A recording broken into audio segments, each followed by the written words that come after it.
আসি দিতাম স্যার যে রিপোর্টে বিডি যাও আপনাকে কই যাও এইখানে ঠিক আছে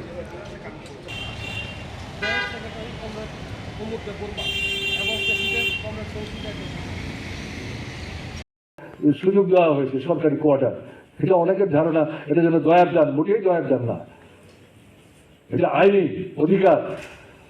তো এই কোয়ার্টারে আমি যখন আসছিলাম তখন আমি দেখছিলাম যে ফিরে যাচ্ছে, তাতে অধিকাংশ যারা তারা 40 বছরের নিচে। সংখ্যা যে খুব বেশি ছিল ঘটনা তা না, মহিলা আছেন একটু কম। একেবারে আমার মানে এই যে রিয়াং পরিবারের মা বোন তারা সব বিভিন্ন অংশের মহিলারা সেখানে আছে। বিরাট সংখ্যায় ঘটনা তা না, এটা শুরুয়াত। তাহলে উদ্দেশ্যটা কি? উদ্দেশ্যটা হচ্ছে এই ধর্মের কথা বলে ঘুরিয়ে বিভাজন তৈরি করা, এবং আবার টার্গেটটা কোথায়? সেই ট্রাইবেল অংশ।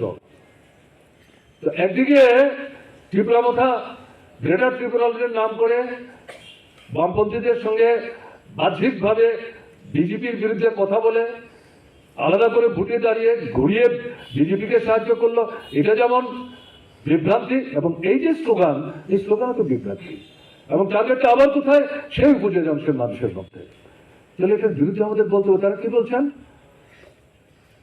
324 নম্বর ধারা ভারতবর্ষের সংবিধানের, এই বক্তৃতা করেছেন তাদের নেতা, মধ্যপ্রদেশ থেকে এসছেন।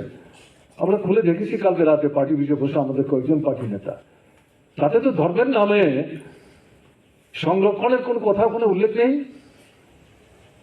রাষ্ট্রপতি রাজ্য সরকারের সঙ্গে কথা বলে তাদের পাঠানো যে প্রস্তাব তার ভিত্তিতে সংরক্ষণের ব্যবস্থা করবেন। আবার পার্লামেন্ট ইচ্ছে করলে পর এর যদি কোথাও এদিক সেদিক পরিবর্তন করতে প্রয়োজন মনে করেন, তারা ওখানে সিদ্ধান্ত গ্রহণ করতে পারবেন। কিন্তু ওখানে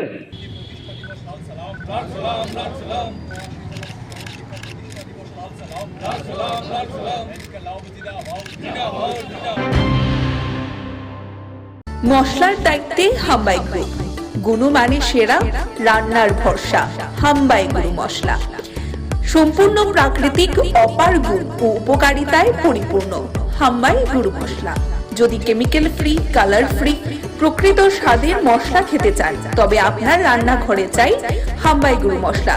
রান্নায় শুধুমাত্র তোমাকেই চাই হাম্বাই গুরু মশলা।